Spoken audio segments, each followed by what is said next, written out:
YCP సైకోగాళ్ళందరినీ జైల్లో పెడతా ఉంటే, ఆ జైలుకి పరామర్శించడానికి వెళ్ళాడండి ఈ పేర్ని నాని అనేవాడు. జైలుకి పరామర్శించడానికి వెళ్ళి, అక్కడి నుంచి బయటకొచ్చి, మా వోళ్ళందరూ బయటకొచ్చేస్తారు, అమ్ముడు పోయే జడ్జిలు ఉన్నారని నిస్సిగ్గుగా జడ్జిల మీద కూడా కామెంట్ చేస్తున్నాడు. నాకు ఆశ్చర్యంగా అనిపిస్తుందండి. ఎందుకంటే మా పార్టీ అయితే మా అధిష్టానం కోర్టులో వాళ్ళు ఎప్పుడైనా ఏమైనా వ్యతిరేకంగా ఇచ్చినా కూడా కోర్టుల మీద కానీ జడ్జిల మీద కానీ ఎటువంటి కామెంట్ కూడా చేయొద్దు అని చెప్పి సర్క్యులర్ వచ్చేది.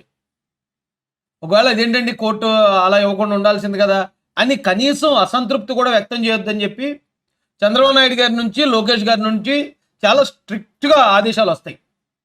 కానీ ఈ శాడిస్ట్ గాళ్ళకి మరి ఏంటో నాకు తెలియదండి. చాలా ఘోరంగా మాట్లాడుతూ అతను జడ్జిల్ని అంత పబ్లిక్గా విమర్శిస్తూ ఉంటే కనీసం జగన్ అనే వ్యక్తి చెప్పడాయలకి కనీసం మందలించడా, కోర్టులు వీళ్ళ మీద సుమోటోగా కేసులు నమోదు చేయవా అనిపిస్తా ఉంటుంది ఒక్కోసారి నాకు. మీరు ఆలోచించండి, జగన్మోహన్ రెడ్డి ఎప్పుడు ఎవరి కోసమన్నా అలా వచ్చి డైరెక్ట్గా మాట్లాడా? అతనికి 2019లో దళితులే అతనికి బ్యాక్ బోన్.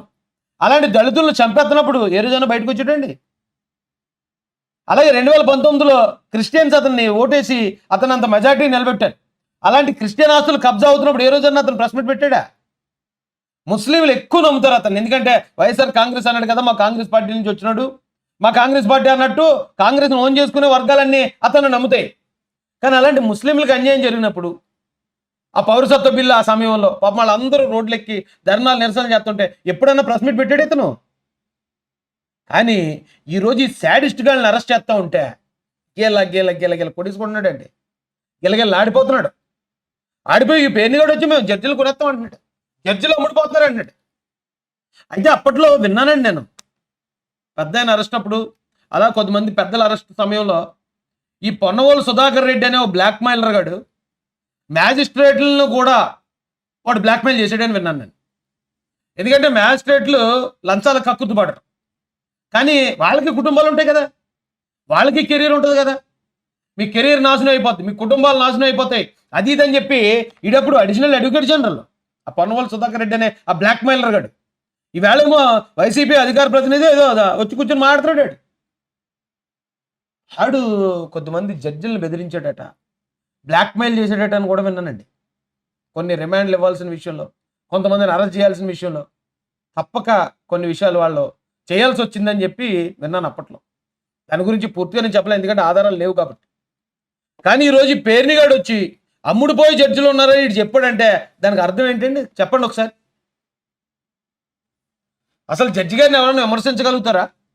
ధర్మంగా పనిచేసే వాళ్ళు ఉంటారు కదా జడ్జిలు, ఒకటారా మీకు లొంగి పనిచేసే వాళ్ళు ఉన్నారు అంటున్నాడు. ఎవరనైనా ఒకటేరా? ఏ జడ్జి గారు అలా లొంగి పని చేస్తారా బాబు? అంటే లొంగి పని చేయడం అంటే అమ్ముడుపోవడం కాదండి. మీకు అమ్ముడుపోతున్నారు జడ్జిలు, అయితే మేము కూడా కొంటాం అనేది దాని అర్థం. అసలు మీ దగ్గర ఉన్నంత డబ్బు ఈ ప్రపంచంలోనే ఎవరి దగ్గర లేదు. కానీ జడ్జిల్నే కొనే దమ్ము ఆ స్థాయి మీకుంటే ఈ పాటికి జగన్మోహన్ రెడ్డి మీద ఉన్న కేసులన్నీ ఎప్పుడో పోవాలి. అతను 16 నెలలు జైల్లోకి వెళ్ళాల్సిన పని లేదు. జడ్జిలు నిజాయితీగా ఉన్నారు కాబట్టి, కోర్టులు నిజాయితీగా ఉన్నాయి కాబట్టి జగన్మోహన్ రెడ్డి లాంటి తిమింగలాలు కూడా జైలు పోయాయి. అయితే వీళ్ళ అధికారంలో ఉన్నప్పుడు కొద్దిమంది జడ్జిలను కూడా వీళ్ళు బెదిరించారు, బ్లాక్మెయిల్ చేశారు అనేది మాత్రం చాలా వరకు విశ్వసనీయ సమాచారం అండి. వాళ్ళ నాయన్ని రిమాండ్ పంపించకపోతే మీ కుటుంబం ఇలాగ అయిపోద్ది, మీకు అలాగైపోద్ది, మీకు ఎలా ఉంటుంది, మిమ్మల్ని బ్యాట్ చేసేస్తాం, లేకపోతే మీకు కెరీర్ లేకుండా చేసేస్తామని కొద్దిమంది జడ్జిలను అయితే ఈ పొన్నవోలు సుధాకర్ రెడ్డి గారు బెదిరించాడు. ఇది వాస్తవం. కానీ ఎవరిని బెదిరించాడు, ఏ సందర్భంలో బెదిరించాడు అనడానికి అంత సాలిడ్ సాక్ష్యాలు నా దగ్గర లేవు. అందుకని నేను అది చెప్పట్లేదు. అందుకు వీళ్ళు ఎవరో ఒకటేరా జడ్జిలను బెదిరించి ఆ జడ్జి గారు ఒకవేళ భయపడి ఏదైనా చేసి ఉంటే వీళ్ళు మొత్తం జడ్జిల్ని, హైకోర్టు జడ్జిల్ని, సుప్రీంకోర్టు జడ్జిల్ని ఇగో ఇలాంటి పనికిమాల వాళ్ళే ఇలా మాట్లాడారనే కదా ఆ రోజున సిబిఐ ఎంక్వైరీ వచ్చి వాళ్ళ అధికారంలో ఉన్నప్పుడు 17 మందిని జైల్లో పెట్టారు. అలాంటి శాడిస్ట్ వెళ్ళండి వీళ్ళు. నాకు ఆశ్చర్యంగా అనిపిస్తుందండి. ఎందుకంటే మా పార్టీ అయితే మా అధిష్టానం కోర్టులో వాళ్ళు ఎప్పుడైనా ఏమైనా వ్యతిరేకంగా ఇచ్చినా కూడా కోర్టుల మీద కానీ జడ్జిల మీద కానీ ఎటువంటి కామెంట్ కూడా చేయొద్దు అని చెప్పి సర్క్యులర్ వచ్చేది. ఒకవేళ అదేంటండి కోర్టు అలా ఇవ్వకుండా ఉండాల్సింది కదా అని కనీసం అసంతృప్తి కూడా వ్యక్తం చేయొద్దని చెప్పి చంద్రబాబు నాయుడు గారి నుంచి లోకేష్ గారి నుంచి చాలా స్ట్రిక్ట్గా ఆదేశాలు వస్తాయి. కానీ ఈ శాడిస్ట్ గాళ్ళకి మరి ఏంటో నాకు తెలియదండి.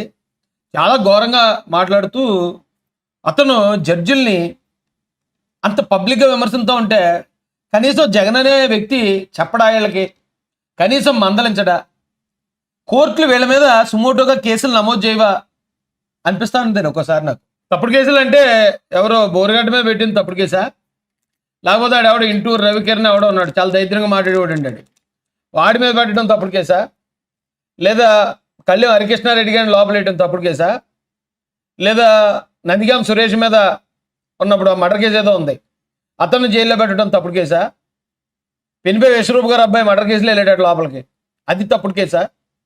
ఇందులో ఏది తప్పుడు కేసు అని మాడుతున్నావు నువ్వు పేరున్నాని? ఇంత నిస్సిగ్గుగా ఎలా మాడుతున్నారా? అసలు కడుపుకు అన్నం తింటున్నారు గడ్డి తింటున్నారా మీరు? ఇప్పటికి ఇంకెంత సిగ్గు లేకుండా మాడుతున్నారు పబ్లిక్గా వచ్చి. ఇక ఆర్జీవి అనేవాడు కానీ, లేకపోతే పోసాని అనేవాడు కానీ, లక్ష్మీ పార్వతి అనే వ్యక్తి కానీ ఎంత నీచంగా మాట్లాడేవారండి మనకు గుర్తులేదా? అందుకే కదా ప్రజలు వేళల్ని మడిసి మూల కూర్చోబెట్టింది. అయినా ఇంకా సిగ్గు రాలేదండి వీళ్ళకి. అయినా ఇంకా సిగ్గు రాకుండా తప్పుడు కేసులు చేసి జైల్లో పెట్టారని చెప్పి పవన్ కళ్యాణ్ గారు అటండి బెదిరించారటండి. ఇంత ఘోరంగా ఎలా మాట్లాడగలుగుతున్నారా బాబు?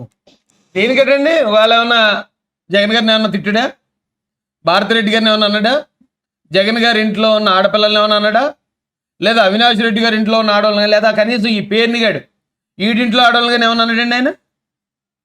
ఎయిర్పోర్ట్లో బంగారం పట్టుకున్నారు అని దానికి సంబంధించిన ఏదో మెసేజ్ని ఫార్వర్డ్ చేశారట. ఆ మాత్రానికి అరెస్ట్ చేసిన ఎద్దవలో భారతిరెడ్డి గారిని అవమానకరంగా ఎవరైనా పోస్ట్ పెడితే వదులుతారండి వీళ్ళు? ఆయన బతకనిస్తారు అసలు? ఇది 70 సంవత్సరాలు దాటిన పెద్ద ఆయన్ని. ఇదొకటి కదండి, ఇంకొక న్యూస్ కూడా చూపిస్తాను రండి మీకు. రంగనాయకమ్మ గారని ఆవిడ కూడా 70 సంవత్సరాలు దాటే ఉంటాయి.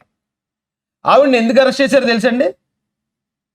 అప్పుడు ఎల్జీ పాలిమర్స్లో గ్యాస్ లీకేజ్ జనం చచ్చిపోయారు కదా, చచ్చిపోతే ఆవిడ పోస్ట్ పెట్టిందట. ఆవిడేమి తెలుగుదేశం కార్యకర్త కాదు, జనసేన కార్యకర్త కాదు. ఒక బాధ్యత గల సీనియర్ సిటిజన్గా ఆవిడ కొన్ని ప్రశ్నలు అడిగారు. ఇక్కడ ఉందండి అది, ఆవిడ పెట్టిన పోస్ట్ జస్ట్ thumbnail పెట్టారు, కొన్ని కనిపించట్లేదు, అయినా కనిపించింది తెరిచి చదువుతాను వినండి.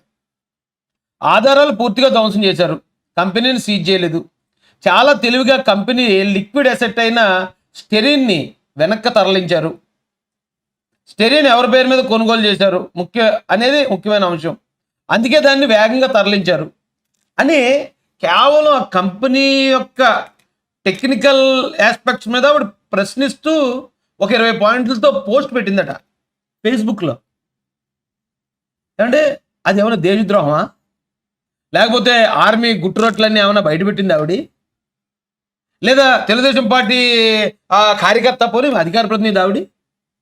అక్కడ ఏమి చేయని దానికి ఇగో పలానా ఎల్జీ పాలిమర్స్ కంపెనీని జగన్మోహన్ రెడ్డి తెరిచేశాడు, అతను లెక్కర్ అమ్ముకోవడానికి, అక్కడ బాటిల్ తయారు చేయడానికి, అక్కడ కోవిడ్ టైంలో కూడా పర్మిషన్ లేకుండా దాన్ని ఇచ్చేస్తారు, కోట్ల రూపాయలు విలువ చేసే స్టెరీన్ని జగన్ రెడ్డి తరలించాడు అని ఏమైనా కనీసం జగన్ మీద అన్న ఆవిడేమైనా ఆరోపణలు చేసిందా?